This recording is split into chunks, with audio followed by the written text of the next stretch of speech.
Burası Kemal Gülbayazı'nın yeri.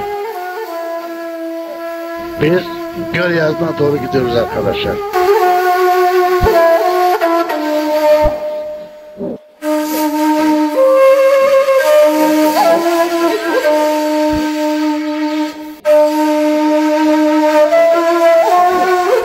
Selamünaleyküm arkadaşlar.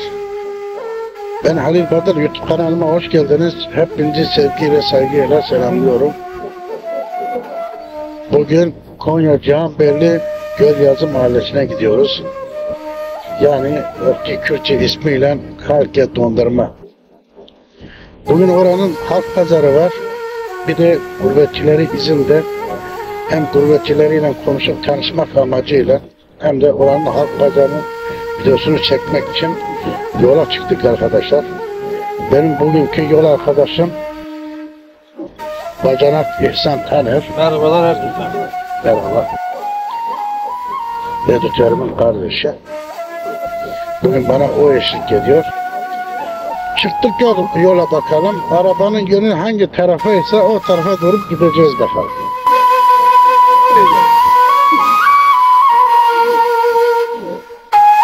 Ya Kemal'in yaylasından sonraki yayla arkadaşlar. Buna süt yaylası mı diyorlar, ne diyorlar bilmiyorum da orası da daha hala işlek. Boyunlar gözüküyor, ağaçlar yeşillik güzel. Bu yaylaya da hiç gelmedim. Bir tanesi de ileride arkadaşlar, o da bir yayla. Şu tarafta zaten tarlalar var. Burada yayla olmuyor. Sıralı bir şekilde bu yaylaların ismini söylemek isteyenler varsa arkadaşlar veya bilmek isteyenler varsa bizi bilgilendirirlerse mutlu olurum. Yorumlara yazarsanız sevinirim arkadaşlar. Bu konuda bize de yardımcı olmuş olursunuz. Biz de en azından bilinçli olmuş oluruz. Bir dahaki sefere konuştuğumuz zaman, giriş yaptığımız zaman tek tek yaylaların ismini düzgün bir şekilde söyleyerek yolumuza devam ederiz, çekimlerinde devam ederiz.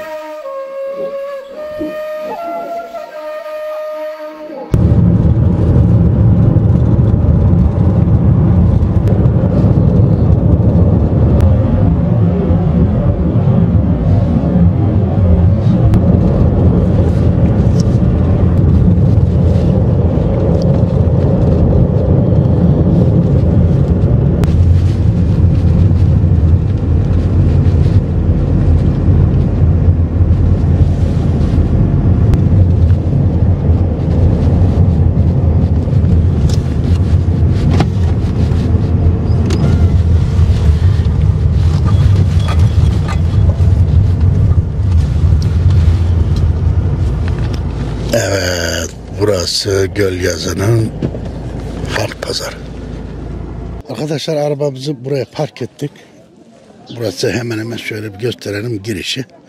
Buraya park ettik. Şimdi pazarın içine girelim. Buranın pazarı da büyükmüş. Yalnız buranın gölgesi yok. Burası sıcak olacak bizim için. Bakalım ne yapacağız.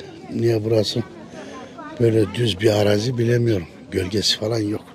Şimdi tansiyon hastaları için sıcak büyük bir tehlikedir.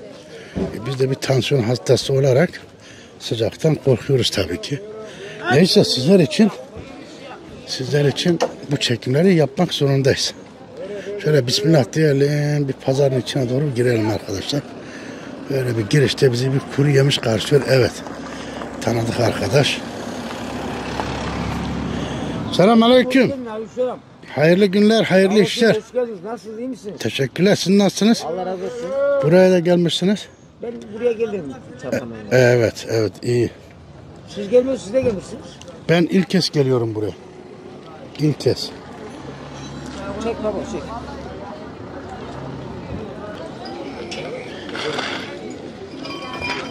Evet, buradaki bazı esnaf arkadaşları ilk kez görüyoruz.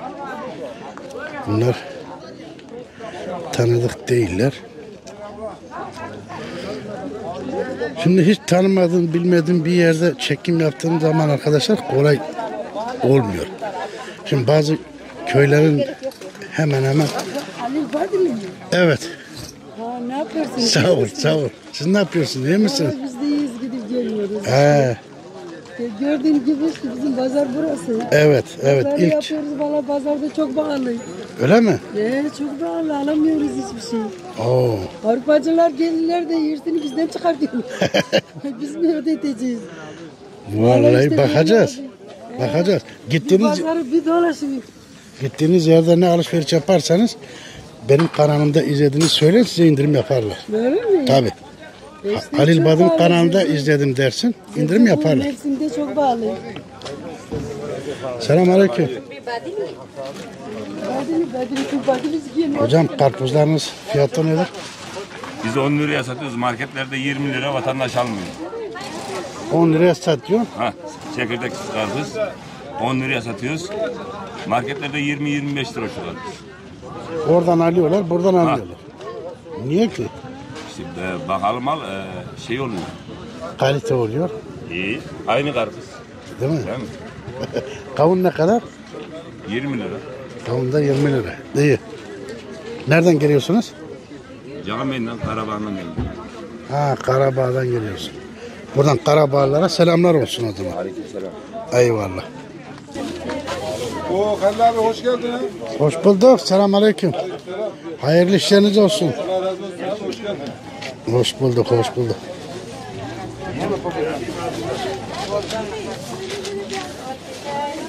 Merhaba. Gurbetçi. Nerede kalıyorsun? İsviçre. Hangi kenti? Ha, benim babam da Zürih'te kalırdı. Ha, Zürih'te. Daha önce seni takip ediyorum. Teşekkür ederim, sağ ol. Halil Badıllı. Evet. Peki videolarımızın hangi konseptini beğeniyorsun? Hayvancılık kısmı mı, halk pazarı mı, hayvan pazarı mı veya esnaf ziyaretleri? Halkın içinde olduğun için daha güzel oluyor. Değil mi? Tabii, natür oluyor biraz. Evet. Haberin yüzünde direkt halktan yansıtıyorsun. Evet. Peki bir gurbetçi olarak fiyatları nasıl görüyorsun, nasıl buluyorsun? Normal yani. Normal değil mi? Esnaf. Böyle bezge yani. Kıymetli para değil atmıyor. Evet. Sat koyma sat biz koyma giy. Kıymetli kendi anlıyor. Evet. Biz çabalaşmış da hani tartış. Hani test. İsviçre'ye kime selam göndermek istersin? Biz tanıyan herkesi. Öyle diyor. Öyle mi? Gerek yok. Eyvallah, teşekkür ederim. Hadi sana kolay gelsin. Ağzına sağlık, sağ olasın. Çok güzel bir meyve arkadaşlar. Fakat gurbetçiler meyvenin pahalı olduğunu düşünüyorlar. Meyveler pahalı mı hocam? Hocam bağlı. Hepsi bağlı. Artık alınmıyor. Eskiden misafirler geldiğinde biz meyve Meyve alıyorduk. Şey yapıyorduk. zilirin üstüne dobra koyardık. Artık zor. Evet. Bundan sonra hep yarım kilo. Artık 1 kilo yok. Bence şöyle, İnsanın hali ne olacaksa bilmiyoruz. eskiden biz bunları alırdık, öylesine masaya koyardık. Bence bundan sonra Koyamıyorsun. dilim yapacağız. Sefere veremiyorsun artık. Zor. Dilim yapacaksın, çoğaltacaksın, bu şekilde vereceksin. 600. Evet arkadaşlar, durumlar böyle. Gurbetçinin nabzını yokluyoruz. Yavrum bırak Allah çek.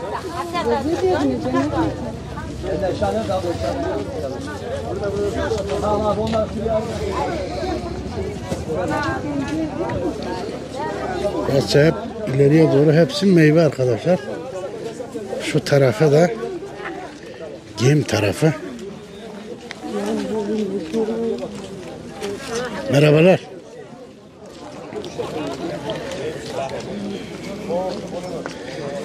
Gurbetçileri bulalım arkadaşlar. Bize gurbetçiler lazım. Müge Anlı dayımı transfer edecek. Yani yakışır. Vallahi Halil abime. Halil abi şapkam nasıl? Güzel. Değil mi? Değil mi güzel? Şöyle çek, yeni moda yeni akım. Evet. Muz 100 lira. Şeftali 100 lira. Hadi meyveler 100 lira. O hacı gelmiş. Yok ya bu araba. Hayır. Halil abi iyi misin? Şükür, teşekkür Nereden ederim. geliyorsun? Köyden mi geliyorsun? Ha, köyden geliyorum. İyisin. Halil İyi. keyfin iyi. Bir yaramazlık yok şükür. Allah yesin Halil abi. Eyvallah. 100 lira 100 lira meyveler 100 lira. Yenge doldur. Arzana. Meyveler 100 lira olduğunu söylüyor arkadaşlar. Biz her zaman söylüyoruz. Pazarlara geldiğinizde gezin. gezin, dolaşın. En son alışveriş yaptık.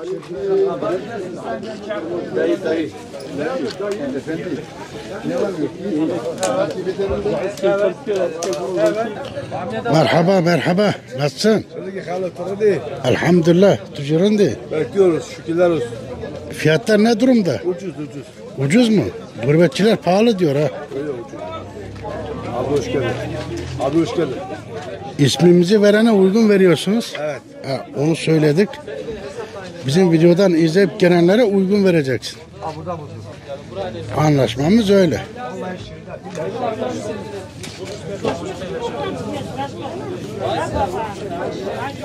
Fiyatlar niye yok ya? Fiyatları söyleyeceğiz. Fiyatlar yok. He? Gelmedi abi. Etiket vermediler. Ha. Peki şuradan bir fiyatları söyleyip gelebilir miyiz? Patates, soğan 25. İkisi 25. Dolma, domates 50. O da 50. Dolma da 50. Fasulye 50. Biber 70. Patlıcan 3 kilo 100 lira. 3 kilo 100 lira. Bana taraftan 3 kilo 100.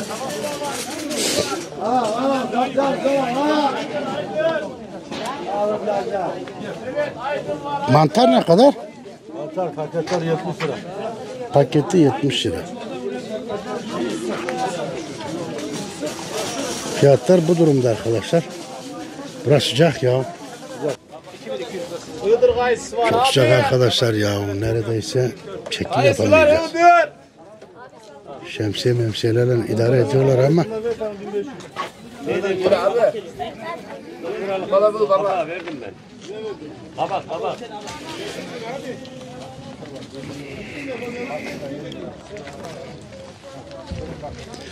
nerede bir gölge varsa biz oraya kaçıyoruz. Ne yapalım, çok sıcak. Yerler de taş olduğu için fırın gibi yakıyor vallahi.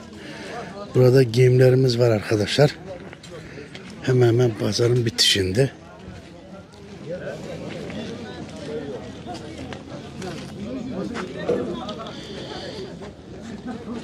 Selamünaleyküm, hayırlı işler.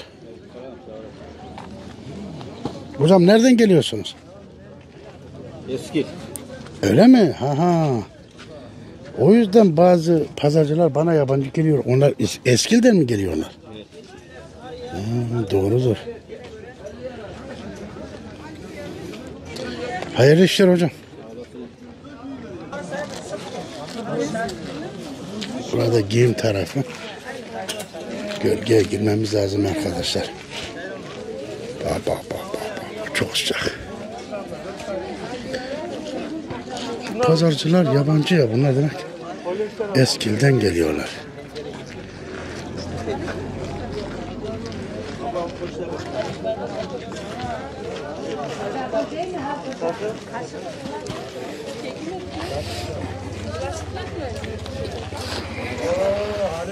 Burayı da çek müdür.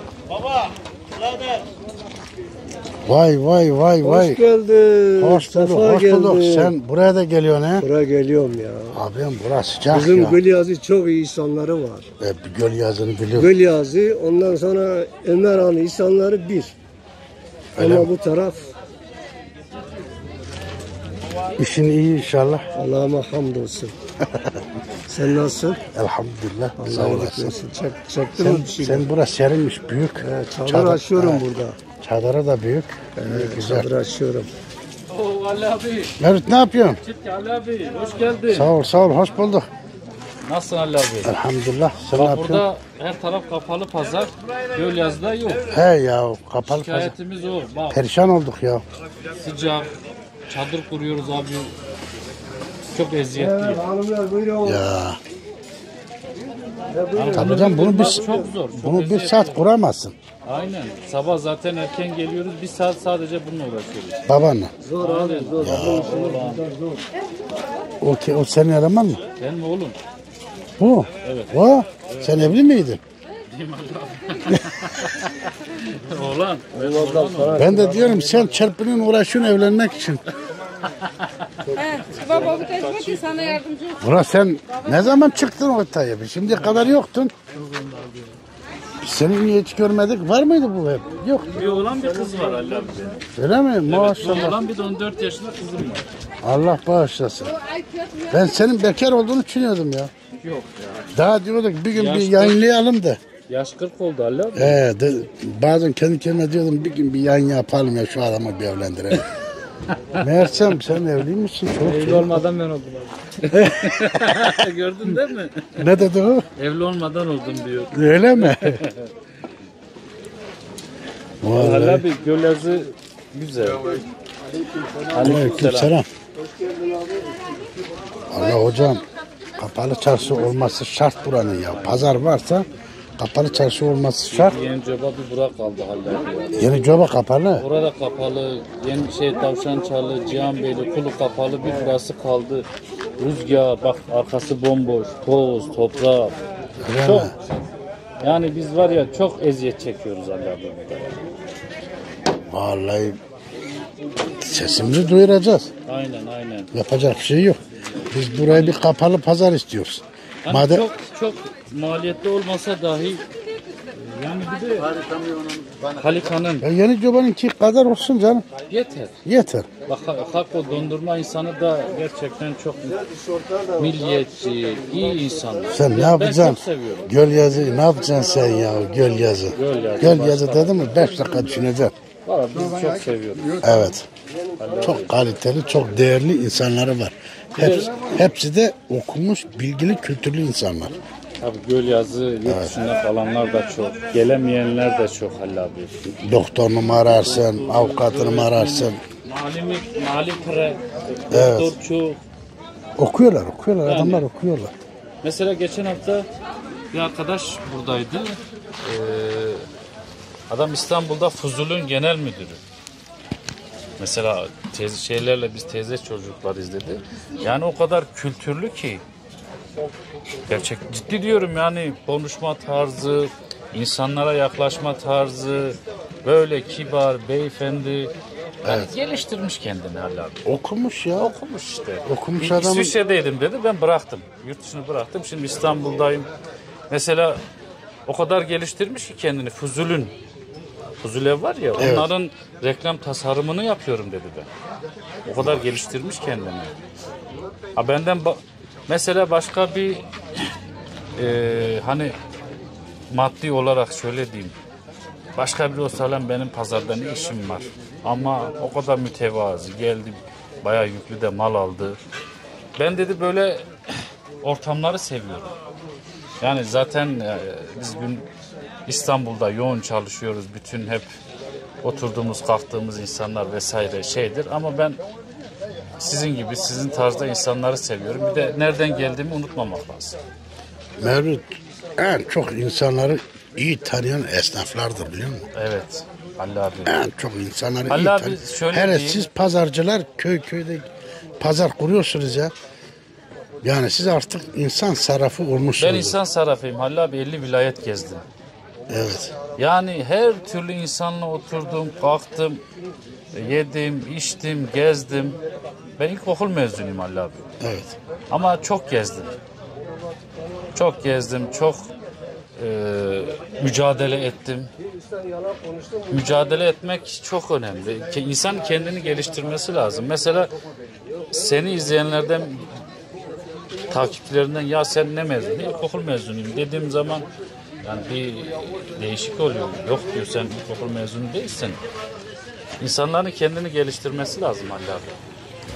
Yani demek okumakla da olmuyor bu Hayır, işler. kesinlikle. Kendini geliştirdin mi fark Kesinlikle. etmiyor. Okumakla hiçbir şey olmaz. Evet.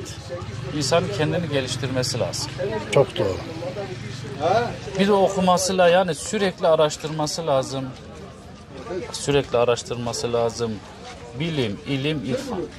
Bu en önemli şey odur. Bak görüyorsun bizim Orta Anadolu'ya her taraf çöl. Her taraf çöl. Evet ya. Mesela bu Kulu Cihanbeyli köyleri bilmem ne platformu, ağaç dikme vesaire. Bence ona da şey yapsınlar. Ağaç. Destek versinler değil mi? Ağaç. Evet. Ona ben de destek veriyorum. Ağaç çok önemli. Ona ben de destek veriyorum. Ağaç benim için yani vazgeçilmez bir şey. Ben ağaçlandırma sistemini çok severim. Ağacı, yeşilliği çok severim, çok önem veririm. Ben mesela burada İç Anadolu'da Kürtlerimize şunu söylüyorum.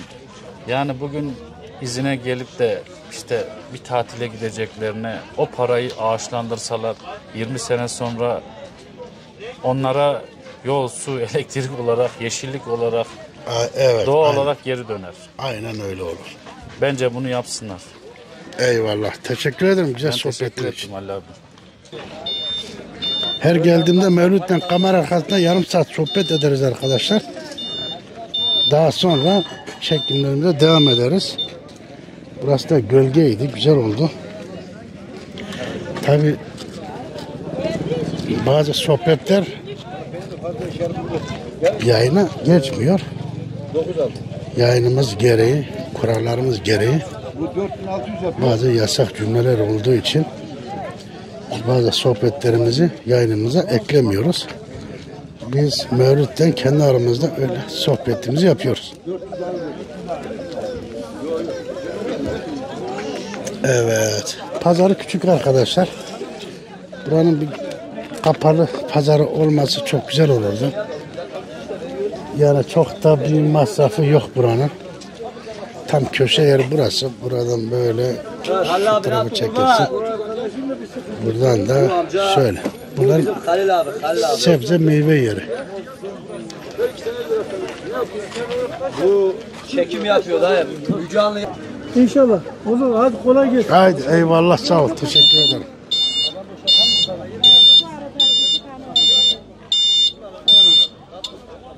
Ali abi çekimi durdurun.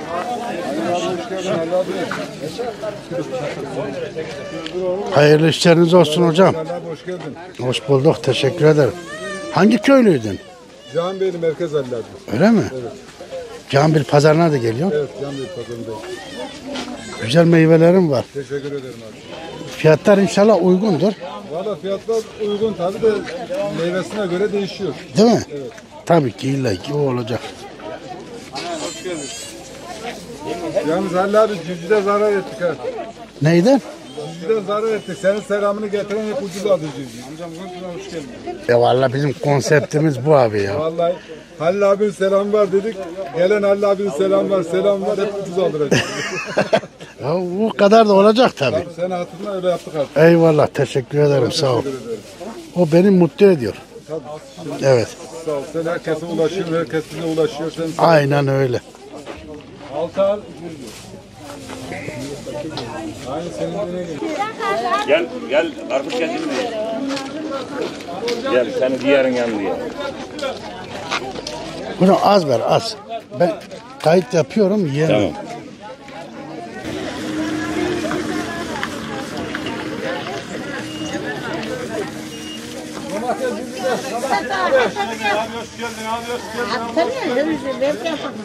Buyur abla.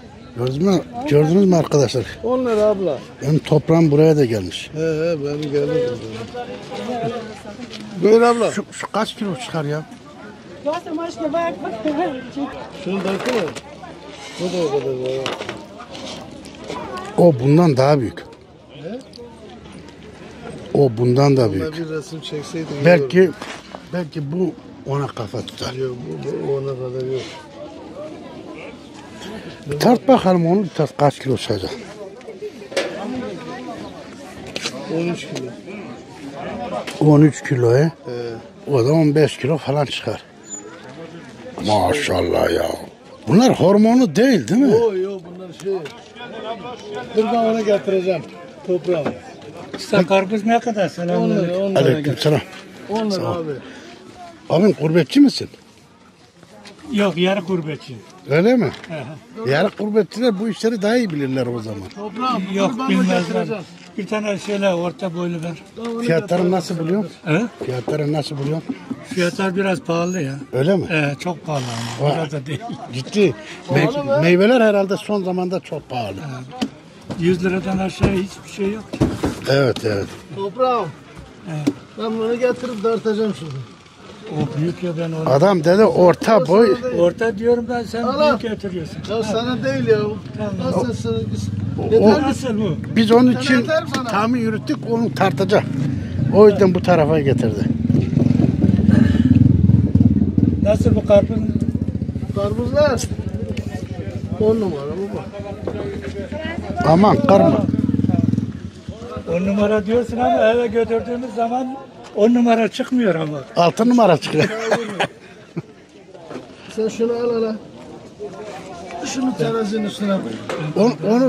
Onu bir koyalım da bir. Kaç kilo çıkar? Omuzlardan bir aşağı. Neyse. 16. Biz 15 diye tahmin ettik de. Tahmininiz doğru çıktı. 16 kilo çıkmış. Ay maşallah. Evet toprağım. Kaç kilo? 15 miydi? 16 kilo. 16. Tam 16 kilo. Lan mama Maşallah. sen hadi sıra bekle hadi. Kilosu ne kadardı? Seninki hangisiydi? Bu muydu? Bu. Bu sıcakta kavun karpuz yenilir. En ucuz meyve de kavun karpuz arkadaşlar. Diğerleri pahalı. Kiloları 100 lira, 150 lira, 80 lira. Kavun karpuz çok uygun. Onun için insanlar kavun karpuza yöneliyor. Arkadaşlar pazardaki işimiz bitti. Biz şimdi de kahveye gideceğiz. Gurbetçilerle bir sohbet edelim. Gölyazı'nın gençlerini, Gölyazı'nın gurbetçilerini, Gölyazı'nın halkının kültürünü sizlere bir aktaralım. Umarım güzel sohbetler yaparız.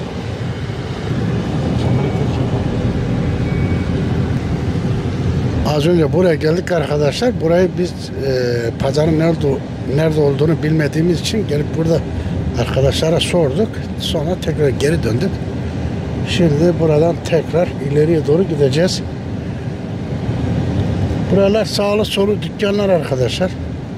Marketler var, tekel bayileri var, kasap dükkanları var ileride. En ileride virajda da eski yoluna dönerken de kahve var, marketler var. O kahvede oturup hem çay içeriz hem inşallah birkaç kişi bulup da sohbet ederiz. Evet hocam sizi bir tanıyalım. Ümit Biçer. Evet. Halkım halkya dondurma öyle diyelim. Labırıyorsun işte ama emekli mi? Evet. Neyden emeklisi? Az memuriyetten emekliyim. Evet. Belediyenin hesap işleri müdürlüğünü yürütüyordum. Evet. Buranın belediyesi. Buranın belediyesi. Evet. Gölyazı Belediyesi. Daha sonra emekli bunu. Belediye koymuş bu sıvı emekli ayrılmak zorunda kaldık. Şu an işeme işte babalı var, koy, çarşıya. İşte bugün tarihten tüyüşe de asma da işin doğrusu. Evet. Bu Gölyazı'nın yüzde kaçı yurt dışında? Abim şu anda mevcut nüfusuma 2300. Yurt dışı çıkarsa desen o memleket Avrupa gü halkoy hane. En az her memleket ki hazır aile hayı desem doğrudur. Nasıl oldu mu ne? Mekuni. Hoca var hoca. Dost cübereki. Hazır merheyi desem, hazır aile hayı desem doğrudur. Toplam nüfus 10.000 civarı çıkar. Tabii işte böyle Hinduguna belediye araştırmak kapalı kayıt denilen bir şey var. Yani ek zevcüçüğü, ek meri, ek şehir görü, ek Avrupa ikamet giri. Bunlar kuruluşundan bugüne kadar ki toplam nüfus 20 küsür bin civarında. Ama Nohala merkezi mevcut yaşayan 2300. Bir sezonu Avrupacı maktacı kopmuşlar dolayısıyla. Nüfus bayağı yine 4000'i 5000'i buluyor. Peki farklı bir sorum olacak. Mesela buranın %80'i Avrupa'da herhalde. Doğru. Her evden bir iki kişi var. Öyle diyelim. Yaklaşık 45-50 senedir de Avrupa'ya gidenler var. 70'li yılların başından beri hayır. Evet, Avrupa o zamanlardan beri var. Ari. Avrupa'nın bize hangi konuda yararı oldu, hangi konuda zararı oldu? Bunun bir teşhisi var Valla mı? ben Sana göre. önce şöyle diyelim Halil Bey. Zarar en son konuşacağım şey çünkü asgari düzeyde. Yarar da olsa her şey yararlı oldu. Hink Avrupa'nın o Gölyazı halkı Lagunda Türkiye özellikle ve Karadepe ve Laturca vesaire gibi yerlerde girşivonu. Gerek bireysel taşın, gerek aileli taşın. Ama fakir miydi? Fakirlerdi. Avrupa ile beraber çobanlık hayatı sona ermiş oldu. Şıvakacı şu Avrupa kültürel bir değişikliğin içine girdi. Avrupa'da çağdaşlığı öğrendi, kültürü öğrendi. Çok affedersiniz, bizi izleyenlerden de özür dileyerek söylüyorum. Beri lavadarına evde tuvalet bile yoktu, dışarıda tuvaletler vardı. Evet. Ama o adamlar merkçün o kültürü edindiler. Değil ki darba tuvalet çekerin, merkçün hanı ki acar çekerin tuvaletlerini içeri aldılar. Duşlarını, banyolarını içeri aldılar. Honigi kerpiç evler modern pirket ve tuğladan yapılmaya başlandı. Dayama döşeme ki had safhada yine dekorasyonlar çok güzel yapıldı. İnsanların birbirlerine yaklaşımı da kültürel değişikliğe uğradı. Evet. Biraz daha kibar, biraz daha nezaket, biraz daha sağduyu, biraz daha demokratik yapı. Buna ki kazanımlarımız oldu. Avrupa'dan. Tabii ki Avrupa'dan. Yani evet. Ve beraberinde şunu da getirdi. İnsanların refah seviyesi ekonomik olarak arttığı sürece Türkiye heklevedere muici dolayısıyla okutmaya çalıştılar. Beri huzunu adam geçinemiyor ki Kırkap Kıvandır'ın bile. Ama Avrupa ile beraber biriktirmiş olduğu 3-5 kuruşu çocuklarına harcadı. Kırkap Giyohan, birçoğu mühendislik alanları, doktorluk alanları vesaire gibi alanlarda çalıştılar, meslek sahibi oldular, kariyer sahibi oldular. Kimisi çok üst makamlarda akademisyen oldu. Bunlar hep Avrupa'nın kazanımı. Bize bunu verdi. Yaşam tarzımızda değişiklik oldu. Giyim kuşamama adına görünüyor. Evet. Görüyorsun. Beri ben gözlerimden hastayım. Yani çoğu hoşu utanıyordum gözlük takmaya. Evet. Ayıp da girdim. Çıkılıyım ki o cevalayakında gözlük takmış kiriyor. Ama şu anda kimse ben hastayım diye takıyorum bu numaralı güneş gözlüğünü. Ama mergi kefiz dokmuş ki diyor ki güneş ışınları çok yüksek seviyede o çoğum rahatsız bir ben rahatsız ediyor. Bunu takıyor.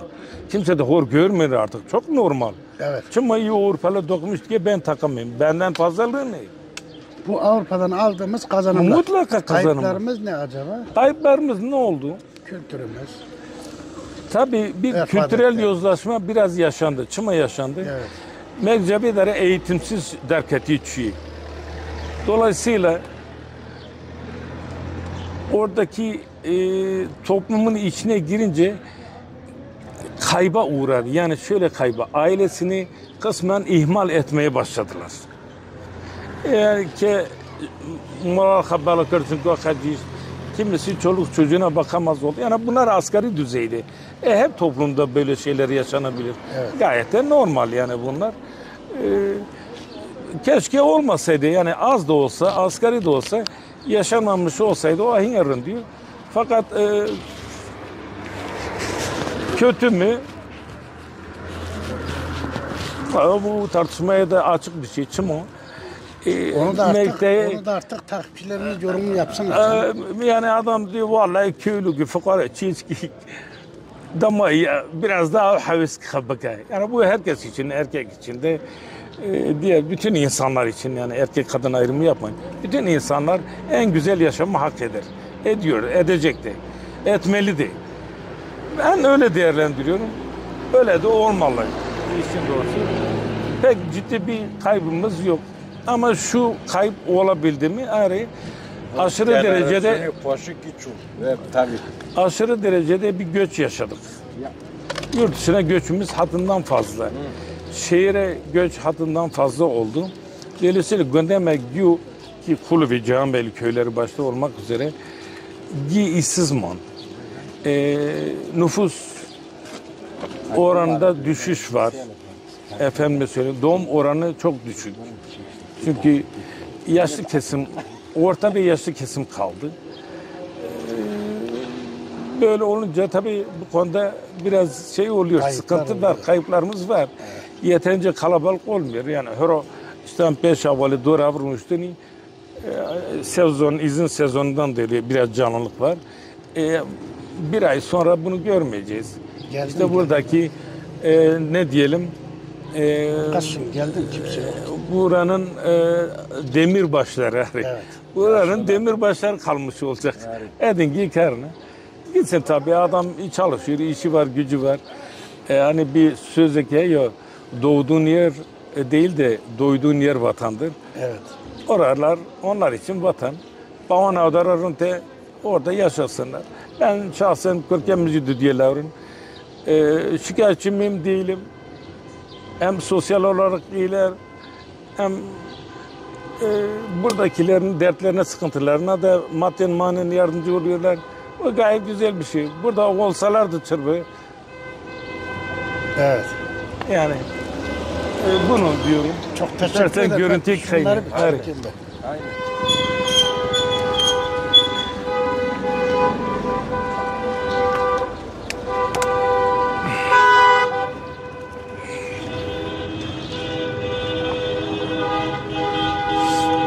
Hepsi Avrupa arabası. Ya aşağı yukarı. Yani Avrupa'cına veya kiralıkın.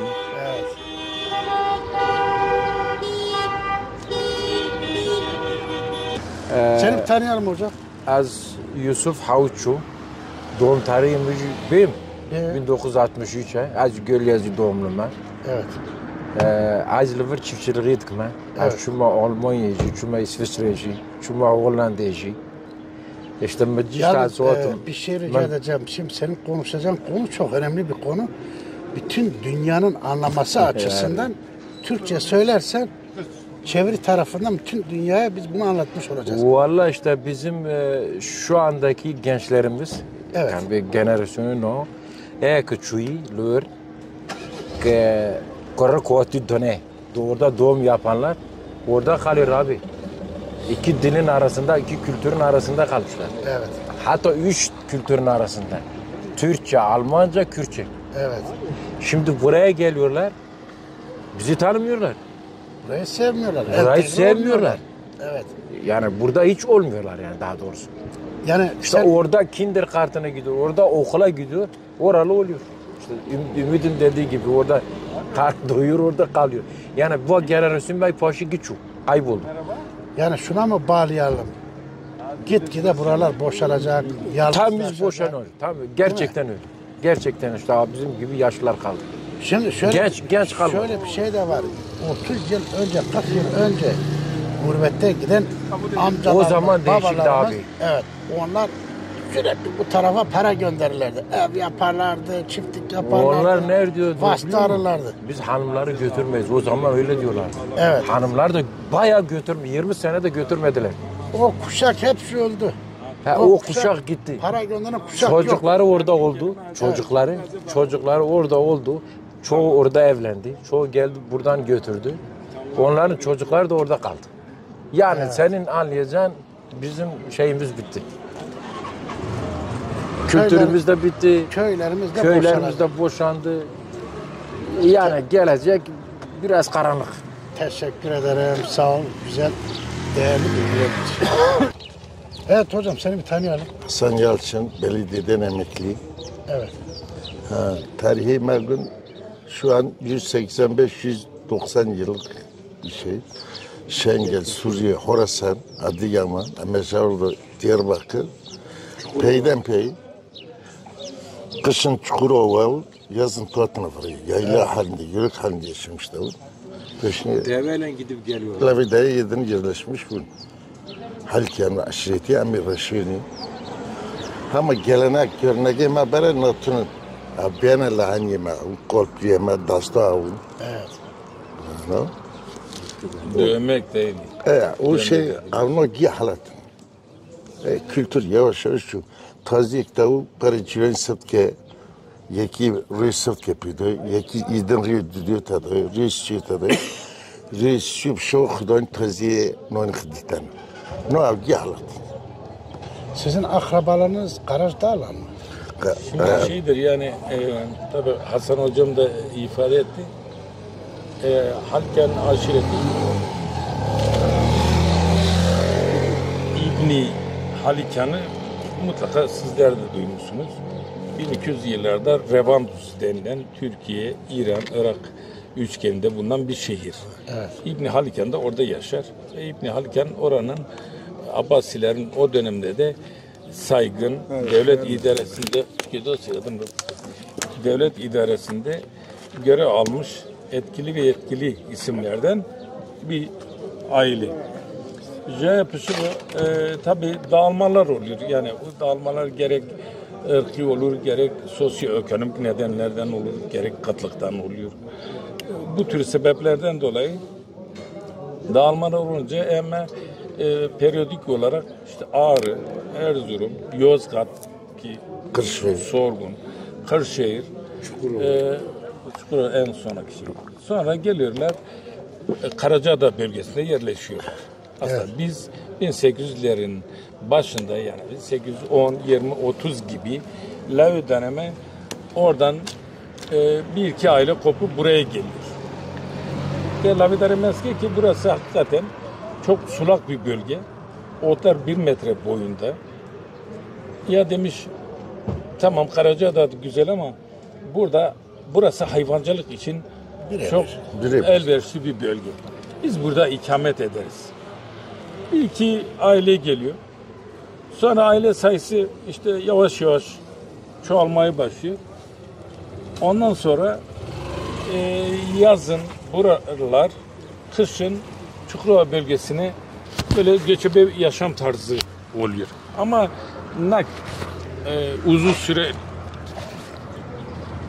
uzun süreli değil. Tabii bunlar elimizde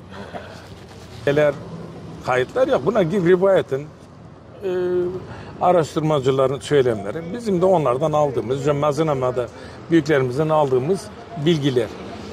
Sonra Gölyazı'nın 1850'lerde yerleşik hayata geçme durumu yaşanıyor. Yerleşik hayata geçmede arkamızda gördüğünüz mahalleden başlar. Yine Gavurören'i dediğimiz bir bölge var. Evlerin inşası oradaki taşlardan oluşuyor.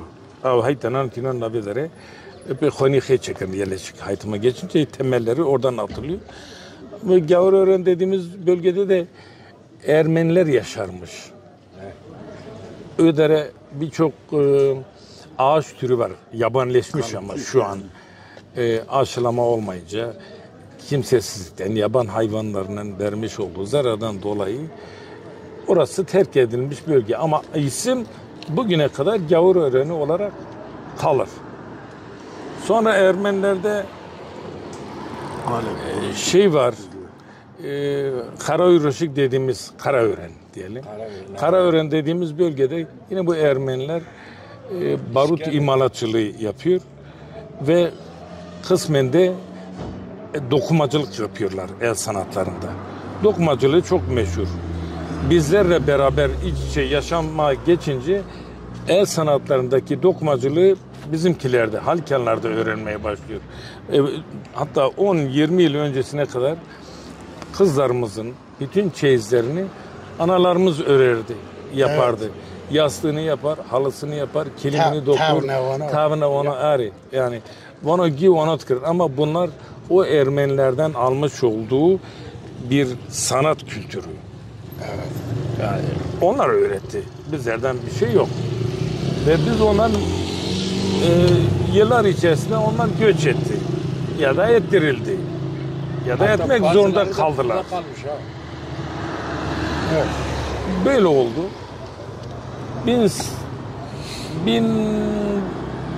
1930'larda 40'larda sarnıç içme suyun tedariği için sarnıçlar kurulmuş.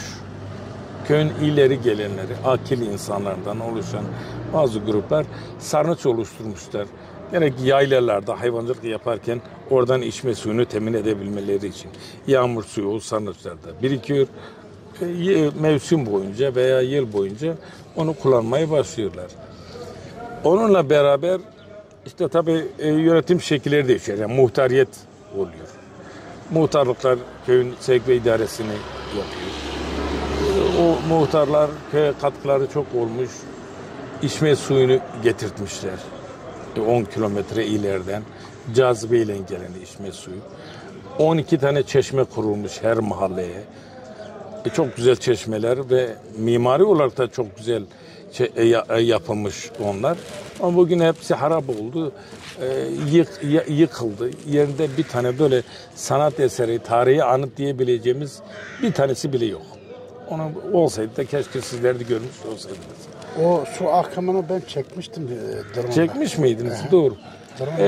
Belediye 67 belediyelik tüzel kişiliğini kazanıyor. 67'den sonra işte imar oluyor. Şehir içerisindeki yollar asfaltlanıyor. Karayollarına bağlanıyor şehir merkezi. Efendime söyleyeyim 84'ten sonra ihtilalden sonra belediye başkanları içme suyu için yeni çabalar oluşturuyor. İnsuyu denilen Canbeli ilçemize bağlı İnsuyu beldesi o zaman. Oradan içme su 46 kilometre uzunluğunda bir içme suyu hattı döşeniyor. Şu mevcut içtiğimiz su, her evde içme suyu şebekemiz var. Her suyumuz iyi suyundan geliyor.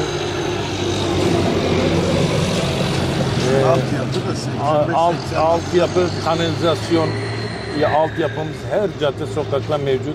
84'ten ta ki belediyenin kapanış tarihine kadar 2014 yılına kadar belediye başkanları dönem dönem bunu gerçekleştirdiler. Refah Seviyesi iyi. Tarih olarak böyle gelişip gelmiş. Dibimizde şey var. Özellikle Karatepe var Canbeli yakın. Evet. Onlar Türk köyleri. Kontağımız gayet iyi. Kız alışverişlerimiz oldu. Bizden biraz daha ötede Eskil var. Ticari ilişkilerimiz var. Nadir de olsa kız alışverişlerimiz var. Tarih olarak. Tırnak olmuşuz. Yani böyle olmuşuz. Başka yerlerdeki ciddi ayrımcılık buralarda yaşanmadı, yaşanmıyor da. Evet. Yani o konuda Gölyazı konumu iyi. Çok teşekkür ederim. Yapabileceğimiz, ekleyebileceğimiz bir şey varsa sizler de edin. Çok sağ ol. Çok güzel bilgiler verdin. Çok sağ ol. Sizler de sağ olun. Başarılar diliyoruz. İnşallah. Sana da teşekkür ediyorum. Eyvallah, sağ olun. Ağzınıza sağlık. Sizler de sağ olun. Hocam burada başka konuşturacak kimse var mı? Var tabii ki. Var hocam. Şöyle var. Biz belki bu konularda en az bilgi sahip insanlarız. Belki hani cahil demeyelim ama bir tık üstü insanlarız. Bizden daha güzelini anlatacak, daha güzelini konuşacak, daha güzelini izah edebilecek arkadaşlarımız var. Kahveye girin, her biri belki bir prof kadar bilgi sahibidir, donanımıdır. Valla biz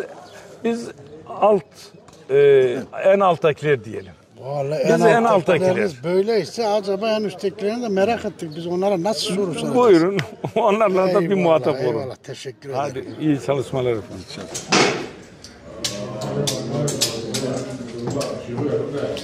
Şöyle bir el sallayın. Eyvallah. Teşekkür ederim. Sağ olun. Selamünaleyküm hocam. Aleykümselam Kekino. Hangi ülkede kalıyorsun? Gurbetçisin. Az gurbetçi mi keke? Ben Kemal'im. Danimarka'da yaşıyorum ben. İşte ben sözcüğü izni. Şimdi biz bayağı gurbetçi millet ki hem ki büyük bir ihtimalle pahalılıktan geliyor herhalde. Evet. Biraz da protesto falan var. Millet artık hep başka ülkelere yöneldi. Gotiş işte ne bir şey puşmana. Ne bir şey işte hasret gidiyor. Mecbur ne baba khayla vederler. Evet. Ha işte öyle. Hamşi mesela ben 1984'te yaşıma Danimark. Ben de tam onu soracaktım. 84'te gittim. 1980. Hatta karşıma size sorayım. Kaç doğumlusun? Ben 1970 doğumluyum. 70 doğumlusun. Sonra git Çukteri. Sarıkes'te master. Çukteri. Sarıkes'te Çukteri. Yani buraya özlemimiz ta küçüklükten geliyor. Adega mevlere mesela biri gündükünü Ahmet biraz zaman baret kır. Ya şimdi sen oradayken burayı özlüyorsun. Özlüyorsun ister istemez. İzine yani. geldiğin zaman gidişte nasıl oluyor? Ya şimdi bak ben sana böyle bir durum anlatayım. Kalevi deren amitenin kemerin tadili. Evet. Tadil bitti mi de amitenin amerin mol. Artık demek hem moralısın hem buralısın. Aslında ne oralıyız ne buralıyız. Danimarka ülkesi ya ben Avrupa ekonomik olarak mesela bize çok şey kattı. Tabii. Hem. Ama bizden aldıkları onun hiç hesabını soran yani söyleyen yok. Onun mesela hani cevabını veren yok. Evet. Lektiği şanslıydı çoğu Avrupa. Peki beni bu vatansız bıraktı. Avrupa beni vatansız bıraktı. Şu anda mesela işte Federasyonu Avrupacı, hipomenati, lehara. Tanımıyor derece mesela orada da yabancı düşmanlar mesela. Hani fazla da olmasa var. Hissediyorsun. Orası da seni kabul etmiyor doğru düzgün. Kendini ne kadar Danimarkalı hissetsen 41 senedir mesela Sezar Saray'la vermeme çal yer vatandaşlık alsan bile olmuyor. He? Olmuyor ya abi yani ister istemez Melkita'yı sen yabancısın yani. Buraya sonradan sen gelmişsin. Şimdi Danimarka'da onların şeyleri parmaz yani böyle edebiyatçıların adamın güzel bir şey var. İyi heke çok etke ben oradan ama heke yani çok kaç der kabe. Jolko mesela hatik der kabe heke jolko der kabe kendisini Hindu ördek zannediyor. Aynı bana tarafta çeyre mesela bana işte kayarı yüzmüş ama onunla yüzme kabiliyeti yok. Yine bir şey tipik ki ben öyle kadar katam o şey ben oradan geldik. Jolka ne oradan gel. Evet. Hemen aynı ama jolk ne ama oradan değil. Ha biz nereli olduğumuz yani kesin değil. Belirsiz. Ne oralısın ne de buralısın. Çok teşekkür ederim o zaman. Rica ederim. Az ve öz oldu. Aynen. Eyvallah sağ olasın. Şöyle Danimarka'ya bir yer sallayalım. Herkese bol bol selam.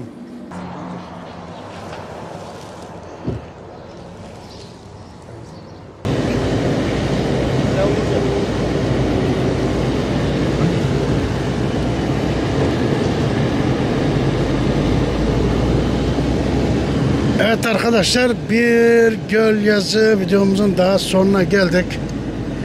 Video hem güzel oldu hem uzun oldu. Arkadaşlar yorumu olan veya düşüncesi olan görüşlerimize katılan katılmayan lütfen orada hakaret etmeden küfür etmeden belirtirse yazarsa mutlu oluruz. Bizim için de bir yorum etkileşimi olmuş olur. Gölyazı insanları böyle kültürlü insanlar, dolu insanlar, boş değiller. Gölyazı'da video çekerken ben mutlu oluyorum.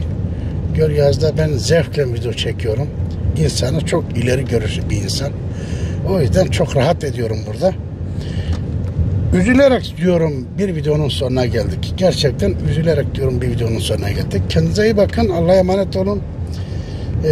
Yorumlarınızı, beğenilerinizi, paylaşımlarınızı lütfen esirgemeyin. Kendinize iyi bakın. Allah'a emanet olun. Görüşürüz. Bay bay.